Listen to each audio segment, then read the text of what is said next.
es cómo YPF, la empresa argentina, esa empresa emblemática estatal, y todavía con participación mayoritaria del Estado a principios de los 90, cómo se había expandido hasta tener activos en Rusia, Indonesia, Venezuela, Brasil, Estados Unidos, Colombia, Ecuador, Perú, Bolivia. Es decir, la propia YPF con su capacidad se había convertido en la empresa más importante del país, de Sudamérica, pero estaba en un proceso de expansión mundial. ¿Qué hizo Repsol? Porque este es el punto. ¿Qué hizo Repsol ni bien entra a YPF? Tengo acá la listita completa de cómo en los primeros 2 años liquida buena parte de esos activos, de nuestros activos. Los liquida el grupo Repsol. En parte los hace cash, los hace plata para devolver esas deudas. En parte queda en el grupo Repsol, pero se va de YPF. Como en una transferencia intrafirma, ¿no? En una transferencia intrafirma, porque se vende YPF Perú, Texas, YPF Brasil se le vende a Repsol, YPF Internacional se le vende a Repsol, se vende la participación en Ecuador a Repsol. Con esta cosa tan complicada de que hoy parte de ese gas y petróleo que no tenemos, se lo tenemos que ir a comprar a Repsol. De yacimientos que eran de YPF. Miren qué enjuague extraño ha provocado la historia. Y qué situación tan denigrante hemos venido a revertir. Y sigo, porque se vende el oleoducto transandino, 36%, hay un acuerdo, el acuerdo con Petróleo de México se vende también. Y ahí tengo, ¿qué parte se vende? Miren, no sé si se llega a ver, qué parte, pero van a tener el informe. ¿Qué parte se vende a terceros, qué parte se vende a Repsol y queda dentro del grupo pero afuera de YPF? Y miren qué lista terriblemente grande. O sea, la desvistieron a YPF, la desarticularon. Pero no se vayan a creer, porque los técnicos de YPF siguieron trabajando afuera, porque eran los que sabía, ahora para Repsol y otras empresas del grupo. Así que hasta nos vendieron los contratos de nuestros propios expertos.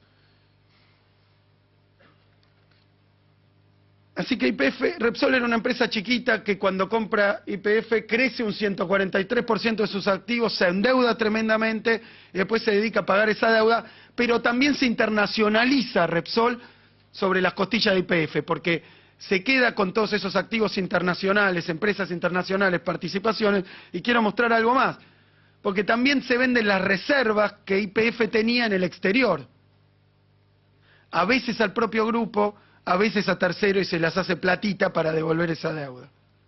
Entonces acá tengo qué volumen en barriles de petróleo equivalente, gas y petróleo, se vendió, que estaba en Estados Unidos. O sea, eran reservas nuestras que estaban en el exterior y también se vendieron. Nos dejaron, nos comprimieron, nos jibarizaron la empresa y la convirtieron en una empresa solamente argentina, con intereses solo en la Argentina, pero vamos a ver con desintereses. Porque ni bien hace esto, y esto también es muy importante, Repsol compra YPF, crece, se engrandece con YPF y después dice, bueno, y lo vamos a ver, pero entonces tengo mucha exposición a Argentina, tengo mucho activo en Argentina. Entonces, primero se apropia de los activos en el exterior y después comienza a expandirse mundialmente. Y quiero decir, no estoy apreciando si esta estrategia del grupo fue buena o mala. Debe haber sido buena porque dio muchas ganancias. Ni apreciándola como economista, puedo decir, hicieron malos negocios. Seguramente hicieron buenos negocios, porque ganaron plata, mucha plata. Ahora el problema es que para ganar plata nos generaron este descalabro de haber bajado la producción de gas, bajado la producción de petróleo, bajado la exploración, que ahora ha sido un fantástico negocio, pero va a contrapelo de las políticas que nosotros estamos aplicando y específicamente de las políticas que estamos aplicando, pero a contrapelo de las necesidades de los argentinos, que es dado que tenemos ahí abajo de la tierra petróleo y gas, ¿cómo puede ser que se sienten arriba de las reservas y lo dejen de sacar y hasta dejen de buscarlo. Porque su interés es buscar en Indonesia, en el norte de África, en otros lugares. ¿Por qué? Porque dicen, claro, estamos muy expuestos, esto hablan de la exposición argentina, el riesgo Argentina. Esto aparece en los documentos confidenciales del grupo. Entonces compran YPF, se llevan la plata y dicen, claro, nos tenemos que ir de Argentina. Y después empiezan a vender parte de su participación en YPF, una vez que la han canibalizado y achicado. Porque hasta se quieren ir de ahí. Ya han hecho lo que querían. Ya nos han depletado los yacimientos y ahora saltarán a otras partes del mundo. Y todo esto aparece puesto en su propia estrategia. Esta es la pérdida de reservas, contando también las reservas internacionales. No solo las reservas de las que hablábamos antes con esa trompa que veíamos ahí, sino también las reservas que teníamos en otros lugares del mundo, pero que eran propiedad de YPF, por los acuerdos que había hecho YPF o por las participaciones que había comprado YPF. Ahí se hace mucho más grueso. 70% cayeron las reservas de petróleo y gas en cabeza de YPF. Ahora bien, ¿cuál es la política que en el sentido que venía diciendo lleva adelante Repsol cuando entra en YPF? Primer problema. Ellos ven que el precio internacional del petróleo, porque ustedes saben, ahí tengo en línea roja cómo se desenvolvió el precio internacional del petróleo durante toda la etapa, ¿no? En los 90 el precio interno, convertibilidad y apertura absoluta de la economía y saqueo de nuestro Estado y de nuestra industria de por medio, los precios coincidían con los precios internacionales. A partir de la devaluación se empieza a generar un diferencial entre el precio interno y el precio internacional. Ese diferencial hace al modelo de crecimiento que nosotros estamos aplicando. Voy a hablar primero de esa caprichosa línea roja que habla del precio del petróleo. Si nosotros dejáramos que el precio interno se moviera con los vaivenes de los precios internacionales, ¿qué previsibilidad habría para nuestros empresarios? ¿Qué previsibilidad habría para nuestros inversores?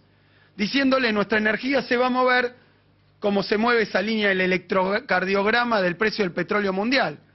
¿Por qué se mueve así? Porque todo el mundo lo sabe, los commodities tienen componentes especulativos. Entonces, ¿qué hicimos nosotros como política? Primero, nosotros tenemos gas y petróleo.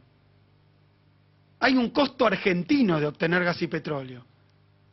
Las empresas argentinas que explotan y exploran y sacan gas y petróleo pueden venderlos en el mercado interno a un precio que le da enormes ganancias, como se muestra acá. Pero puede que ese precio sea menor al precio internacional. Lo ha sido. Sobre todo porque después de la devaluación, los precios internacionales expresados en pesos, después de la devaluación de 2002, se duplicaron, después triplicaron. Entonces, ¿cómo vamos a poner el precio del petróleo? Y por tanto, que lo entienda la gente que mira su bolsillo, de la nafta en los surtidores, de la energía que le da luz a las casas. ¿Cómo lo vamos a hacer variar? Después de la devaluación, vamos a pesificar, hablando de esa palabra, pesificar el barril del petróleo en dólares y convertir eso al precio de la energía que consumimos todos los argentinos. Esta gente está loca, pero ¿cuál era su queja? Que nosotros no dejamos que los precios internos sean iguales que los internacionales. Entonces, sácate, los tipos dijeron, a esos precios no me gustan.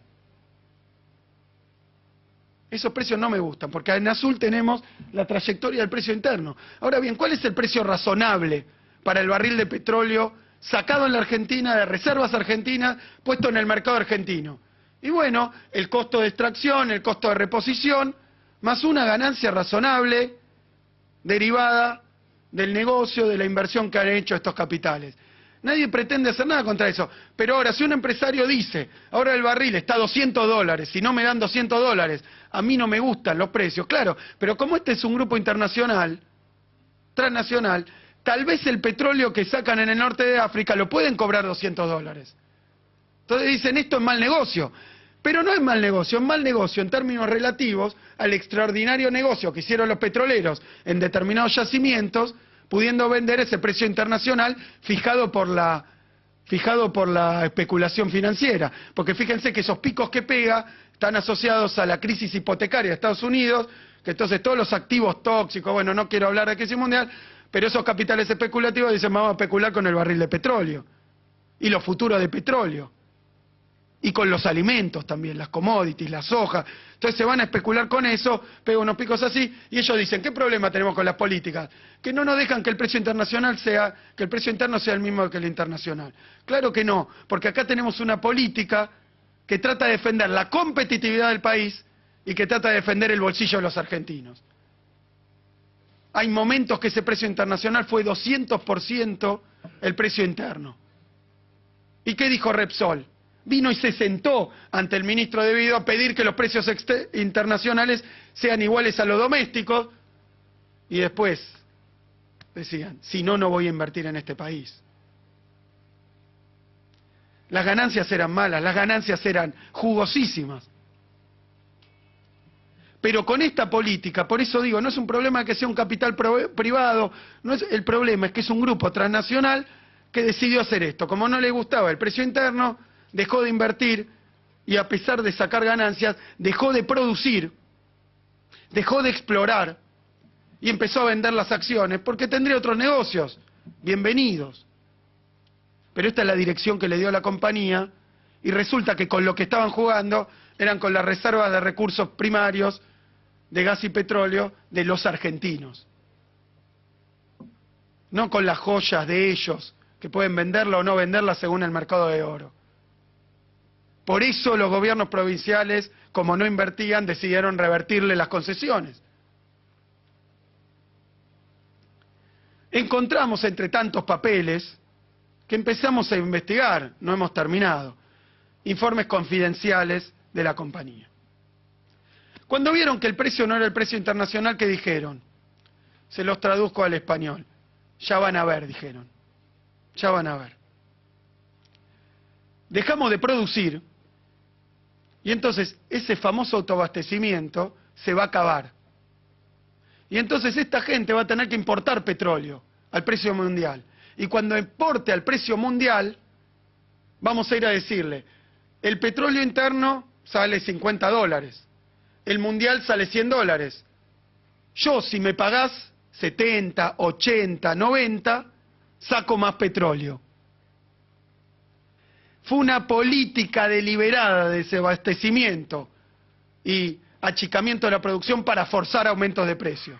A punto tal que un documento que encontramos adentro de la compañía dice hasta qué día pensaban que iban a terminar de consumar esta política.